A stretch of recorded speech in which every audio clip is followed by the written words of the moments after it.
Sino ang nagnakaw ng milk tea ko? Buti na lang may CCTV dito sa tindahan. Tao po, nandyan ba ang may-ari? Nais ko sanang bumili ng isang mangkok ng tubig.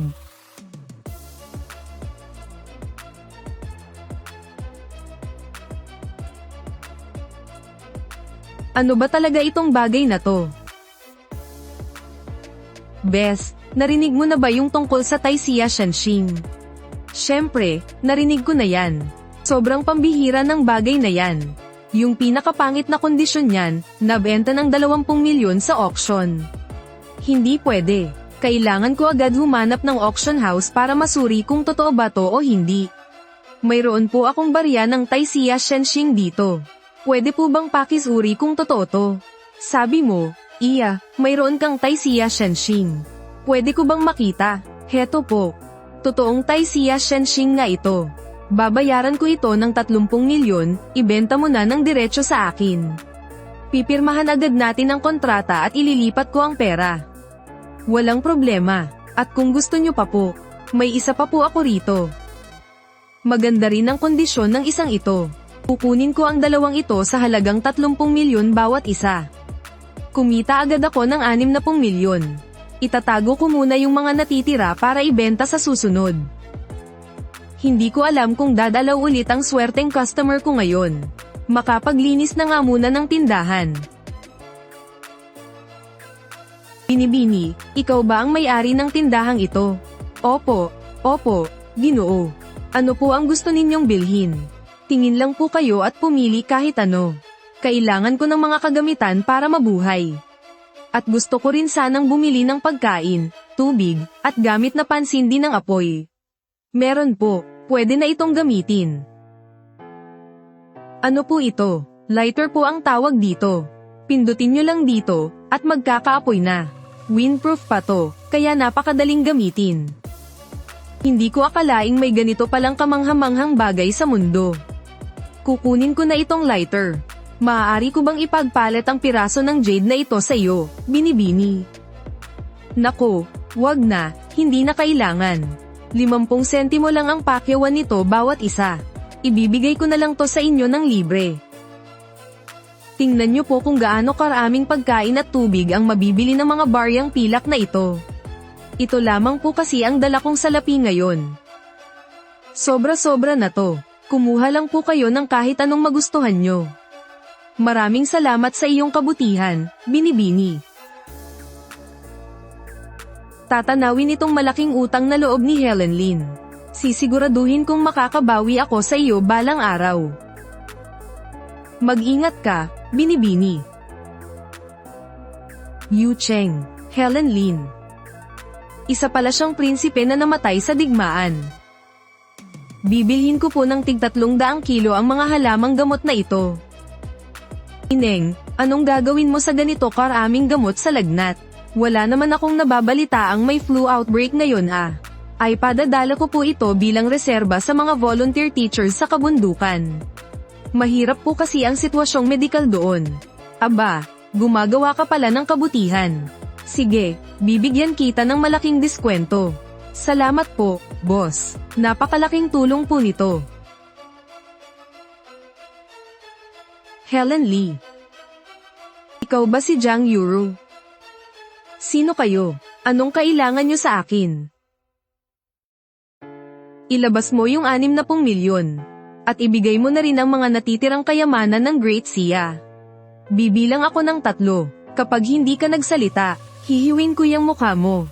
1, 2, 3, bitawan ninyo ang binibining iyan.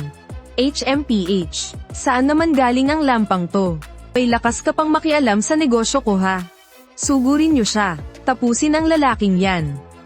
Huwag kang lalapit. Kapag humakbang ka pa, papatayin ko siya.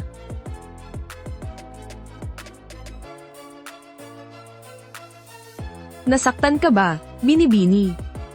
Mabuti na lang at dumating ka. Gusto nilang nakawin ang pera ko. At balak pa nila akong patayin. Muntik na tayong hindi magkita ulit. Huwag ka nang matakot, nandito na ako. Walang sino man ang pwedeng manakit sa iyo. Teka, hindi ba multo ka? Bakit mainit ang katawan mo? At may sugat ka pa. Siyempre, hindi ako isang multo. Kung ganoon, sino ka? Ako ang prinsipe ng Ziling mula sa Great Sia, si Helen Lin. Isa siyang totoong prinsipe mula sa sinaunang panahon. Ibig sabihin, lahat ng gamit niya ay mga antigo. Yayaman na ako ng sobra. Nasugatan ka. Sumama ka sa akin. Gagamutin ko muna yung sugat mo. Ayos lang, maliit na gallows lang to. Anong maliit na gallows? Ang lalim na nga ng sugat mo eh. Sino ba ang nagpadala sa mga taong yun kanina? Hindi ko alam. Paniguradong ibinunyag ng auction house ang impormasyon ko. Kahit na, sa susunod na maglakas loob silang bumalik. Tatapusin ko na silang lahat. Napansin kong puro gamot para sa epidemya ang binili mo. May kumakalat bang sakit sa Yucheng? Mga face mask ang mga ito. May iwasan mong mahawa kapag isinuot mo to.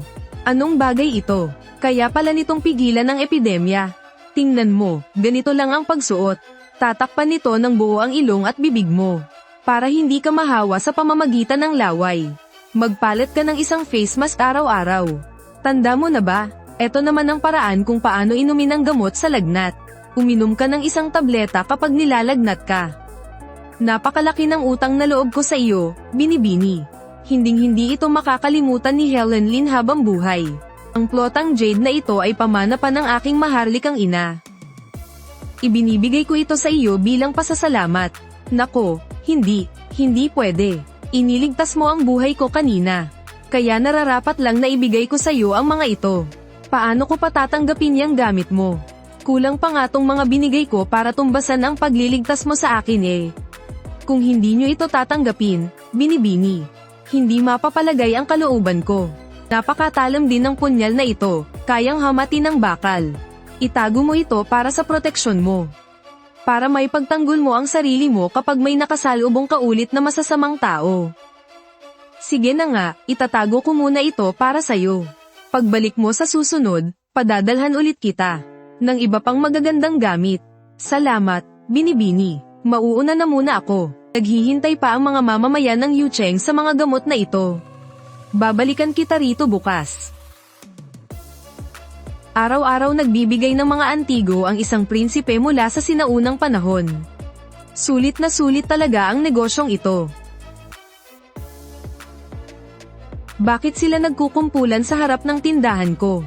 Kayo po ba ang may-ari ng supermarket na ito? Ako nga po, bakit?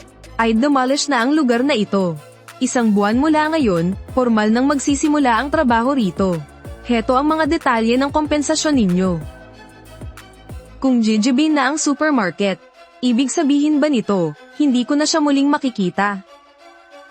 Ayoko na munang isipin. May paraan din yan pagdating ng araw. Kakain muna ako ng masarap bilang pabuya sa sarili ko. General, nag-uulat po, wala po tayong bagong kaso ng sakit ngayong araw. Nasa 37 tao na ang tuluyang gumaling. Iparating ang utos na ito. Ang lahat ay kailangang magsuot ng face mask. Ang sino mang lumabag ay paparusahan sa ilalim ng batas militar. General, ang diwatang iyon ang tunay na tagapagligtas ng ating lungsod ng Yucheng. Pwede kaya nating imbitahan ang diwata rito sa Yucheng? Tama, kailangan nating aigowa ng gintong rebulto ang diwata. Para sambahin siya hanggang sa susunod na mga henerasyon. Masyadong abala ang diwata. Bakit naman siya basta-basta pupunta sa ganitong klaseng lugar? Hay, sige na nga. Tatanungin ko ang diwata para sa inyo bukas. Binibini. Ito na ba ang kaharian ng mga immortal? Kumain lang ako kanina. Pasensya na kung pinaghintay kita ng matagal. Sakto, may gusto sana akong irekomendang mga bagong produkto sa'yo. Ang tawag dito ay instant noodles. Lalagyan mo lang ng mainit na tubig, pwede na itong kainin. Takpan mo lang sandali, at luto na.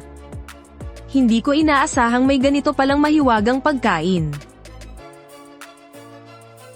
Ito ang pinakamasarap na pansit na natikman ko.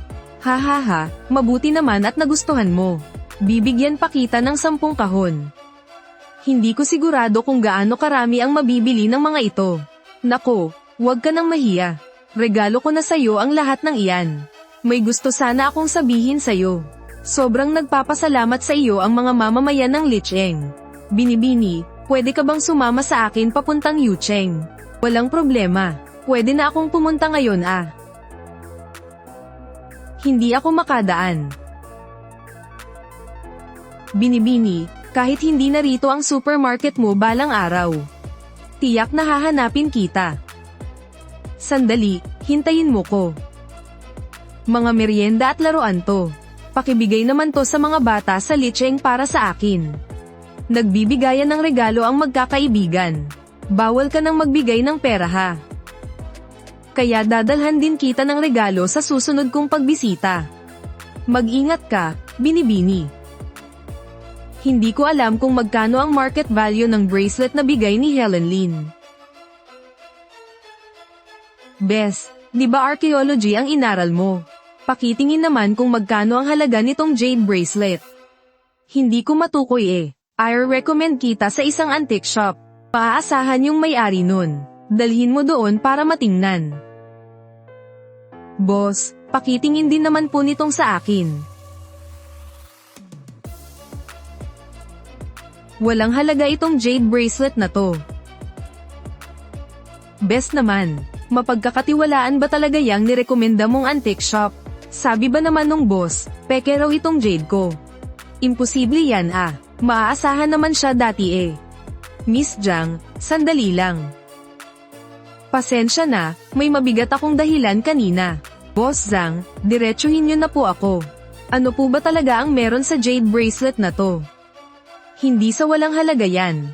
Kundi, hindi yan pwedeng ibenta. Dapat nasa museo ang bagay na yan. Oo, sa museo.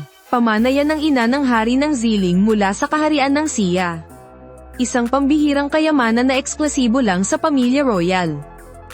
Pamana pala to ng ina niya. Salamat sa paglilinaw, Boss Zhang. Hindi ko na po ibebenta ang bracelet na to. Baliw ka talaga, para lang sa taong bayan. Pati pamana ng ina mo, handa mong isuko. May inasikaso lang ako sa labas. Natakot akong baka hindi mo ako mahanap. Kaya nag-iwan ako ng sulat.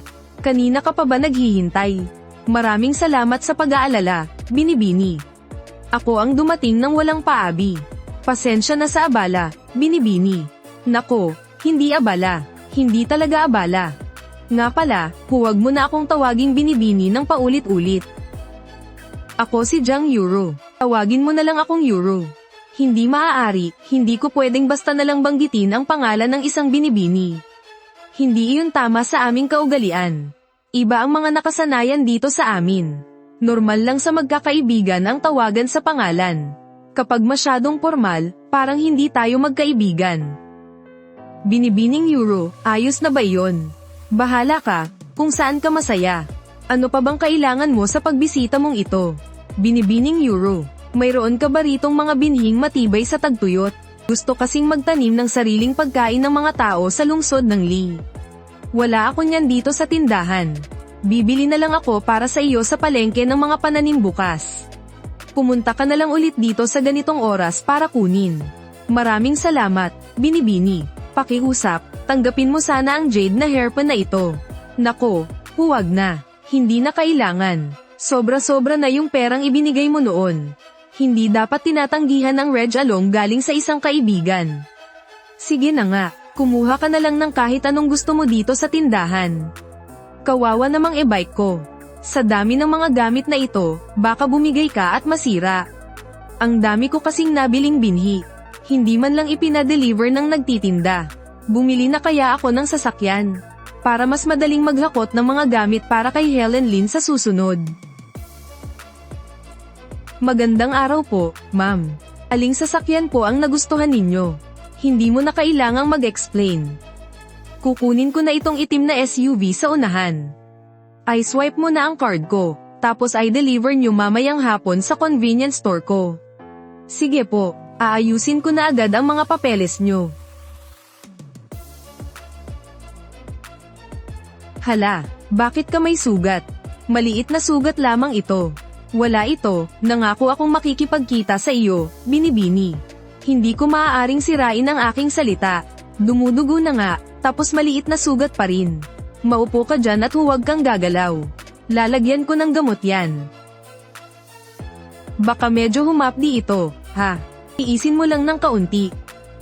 Pasensya na't pinag-alala pa kita, binibining Euro. Pumunta ako sa Lincheng para humiram ng butil. Kaso hinarang ako ng mga bandido sa daan. Kung kailangan mo ng pagkain, sana sa akin ka lumapit. Bakit kailangan mo pang itaya ang buhay mo ng ganyan? Huwag mo na itong uulitin. Sige, nabili ko na lahat ng binhing matibay sa tagtuyot na kailangan mo. May trigo at palay na matibay sa tagtuyot. At may ilan pang ibang uri ng mga binhi. Binibining Euro. Ang mga binhing ito ang magliligtas sa buhay ng mga mamamayan ng Yuzhou. Ako at ang buong bayan ay labis na nagpapasalamat sa iyong malaking tulong. Wala yun, sa susunod kung may kailangan ka pa, sabihin mo lang agad sa akin. Huwag ka na ulit mag-isang maglalagay sa panganib ng buhay mo. Huwag kang matakot, ayos lang yan. Tumutunog lang ang cellphone ko. Halika, may ipapakita akong maganda sa'yo. Ito ay gawa ng mga Diyos. Sadyang kamangha-mangha. Bakit, mayroon ba dyan sa banda roon?